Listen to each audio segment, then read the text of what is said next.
Dobrý den, vítám vás u mého dalšího videa, ve kterém se podíváme na tvorbu adventního kalendáře.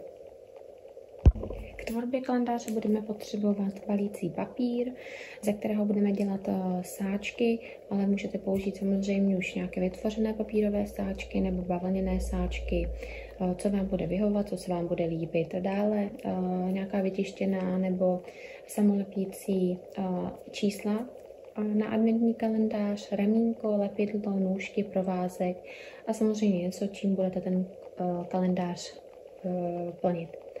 Nějaké sladkosti nebo i nějaké úkoly. Já jsem vzala i takové pucle, které jsem rozdělila do pár pytlíčků. Co vás napadne? Tak a teď se pustíme do tvorby toho adventního kalendáře. Musíme si ještě nastříhat 24 těch papírových sáčků z toho balícího papíru. Nebo jestli budete mít už koupené, tak tuhle část můžete vynechat. Já už tady mám nějaké předpřipravené, aby nás to nezdržovalo. Ale jak jsem postupovala, pouze jsem vzala ten balící papír.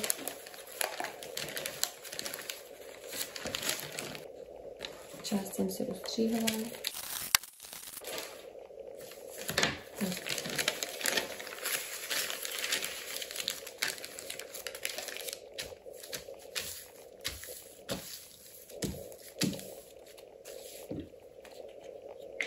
A slepila k sobě.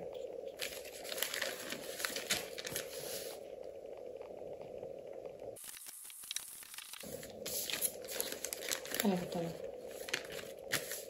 Teď si vezmeme ta čísla, která už tady mám vystřížená, a nalepíme si ta čísla někam na střed sáčku. Já jsem si tady vzala takovéhle ty rohy, co se používají k lepení fotografií, ale můžete to lepit i tím lepidlem, jako vám to bude vyhovovat.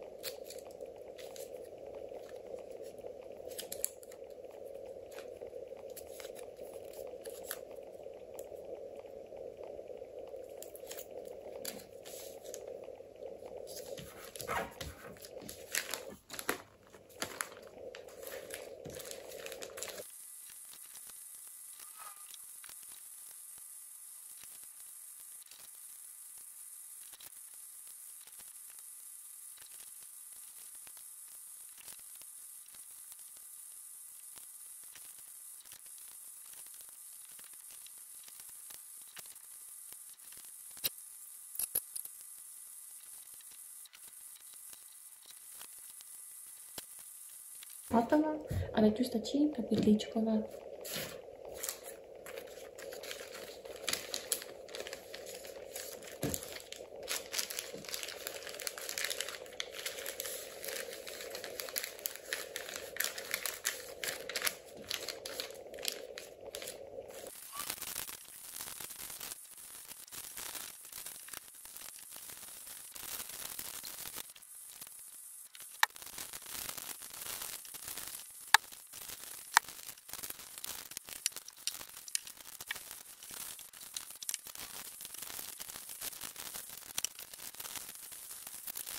Tak máme napytlíčkováno, můžeme zavázat pytlíčky a navisit na ramínko.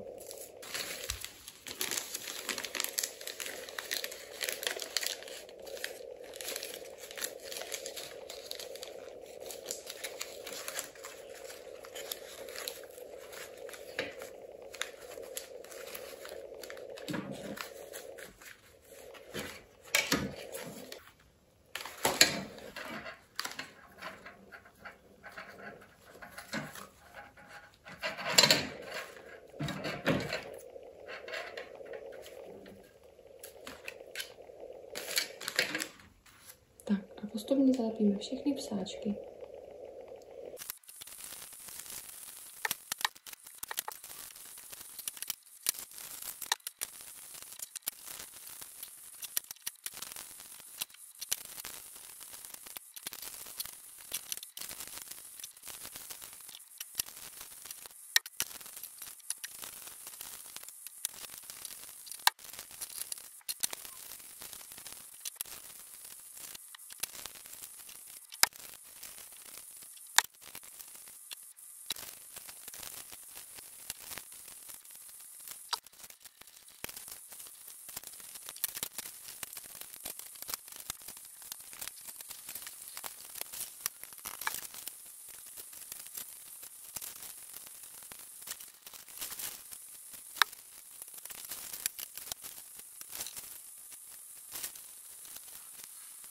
Tak, zakrátíme šňůrky, které tady čouhají a zkusíme zavěsit, uvidíme, jak to bude vypadat. No a tady je výsledek. Ještě můžeme přidat na vrch toho ramínka nějakou hvězdu, abychom to dozdobili. Ale jinak si myslím, že to vypadá docela dobře. Tak vám děkuji za sledování tohoto videa a těšte se na další a hezké Vánoce.